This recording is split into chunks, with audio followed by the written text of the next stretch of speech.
the September 2026 issue of American Art Collector magazine.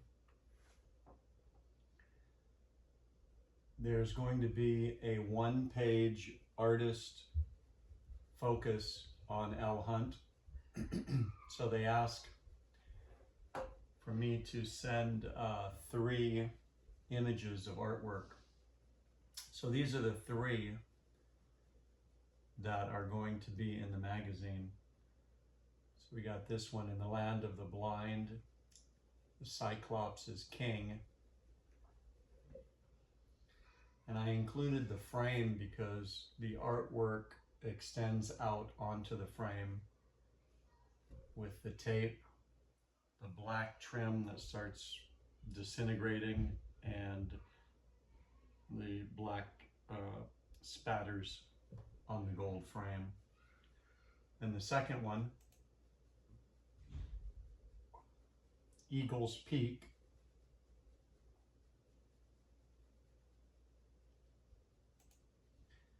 And the third one, Covered Bridge.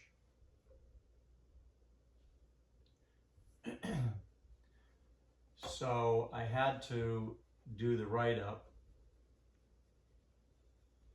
So you might think that some of these magazines, they write everything, but the artist actually writes his own artist focus, and then they just edit it. I had one with them in 2022 or 2023 where I had wrote it in an interview style, as if they were asking me questions and I was answering, and they had me rewrite it because the artist focus section of the magazine, that's not the way it's ever presented. It's more like the artist's statement. So I had to rewrite it. So here's what I have for this issue. And I put my my ideas into ChatGPT so I could use AI to organize the thoughts and write it in a professional way. So here's what we have. Unless the magazine edits it a little bit, then it'll be just like this. My paintings are built for slow looking.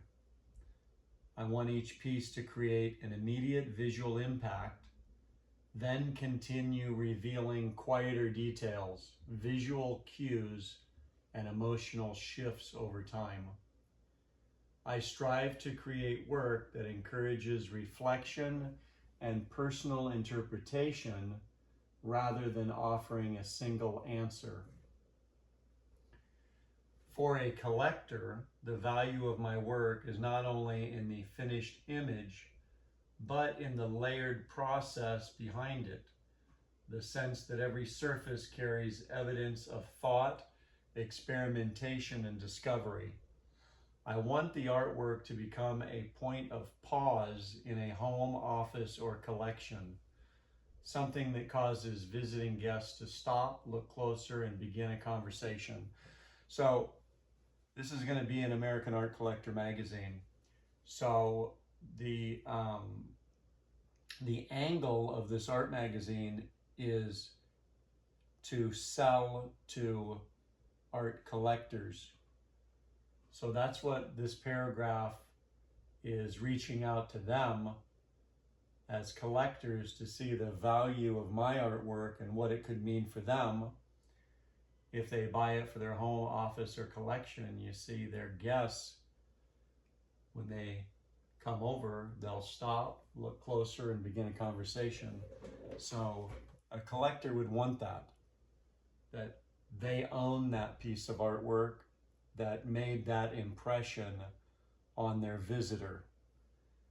Their visitor was delighted, started a conversation about it, and then the collector's pleased. So that's what that's all about. And we have my primary process combines acrylic paint with intricate colored pencil work, layered over the surface. Vivid color combinations activate the eye, creating a sensory pull that draws the viewer into the image before the finer details begin to reveal themselves. The colored pencil slows the viewer down through detail, line, and repetition. I often work over textured gesso because the surface itself becomes emotional. It resists, interrupts, and holds the artwork in a way that feels alive. And the final short paragraph, light, mood, and message guide the work more than realism. Each piece becomes an experiment in atmosphere, surface, and meaning, an invitation for the viewer to return to the work with new discoveries. So I thought that came out pretty good. They said it needed to be between 180 and 200 words. So I told ChatGPT that it needed to be that as well. I didn't count them. I'm hoping that that's what it ended up being. And then I included this for the magazine because this isn't understood. And so I've had galleries, I've had shows where they don't understand that l.hunt is the artist, that's the brand, because they don't care, actually.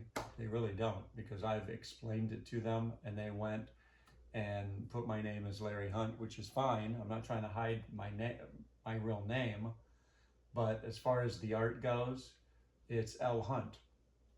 And even explaining it, they still don't do it. Even when they've told me straight out they would, they just didn't care. So I've added this, and we'll just see. The last 2 or 3 times that I've been in that magazine, they did it right, except for one spot. They didn't do l.hunt correctly. You know, I don't lose sleep over it. It's just,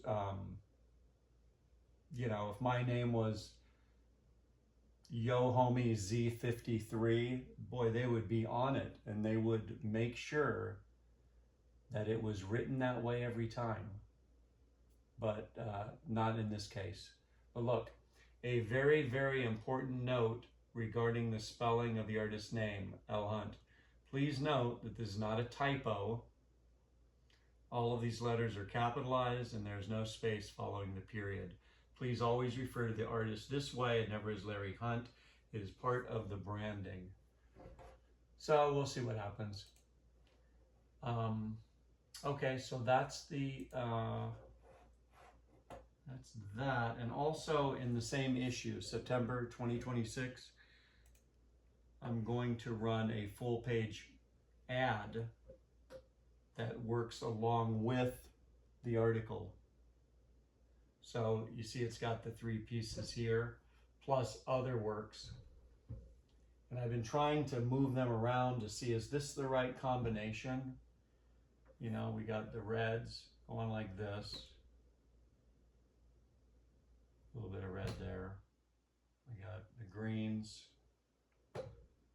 purple, a little bit of purple, some purple, purple.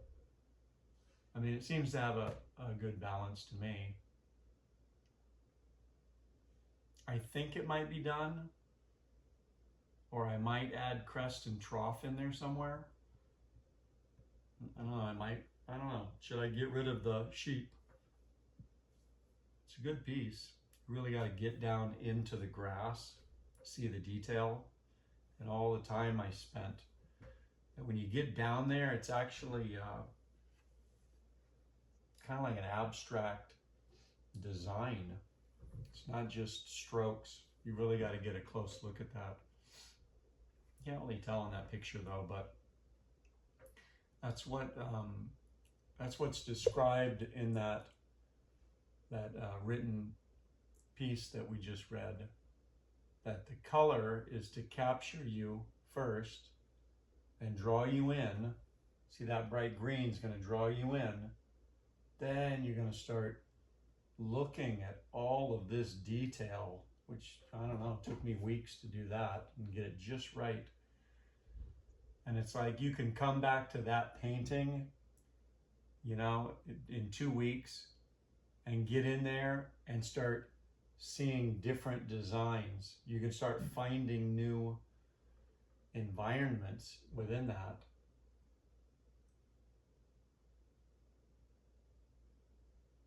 You know, if you just stop and take the time to do it. So that's American Art Collector magazine. That's working on right now. We'll talk about that another time. But this right here, I just got this from my parents this weekend. So they've had it all these years. This is something I did in high school. Look, March 14th, 1983. So I'm gonna need to photograph this, you know, as part of the archive.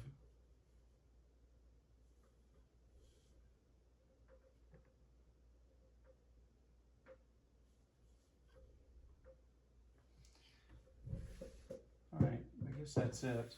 We'll talk about these in another video, but this has to do with finding my way in the art world. I got a number of things I ordered off of eBay, and I got these from my dad, but we'll talk about it tomorrow maybe.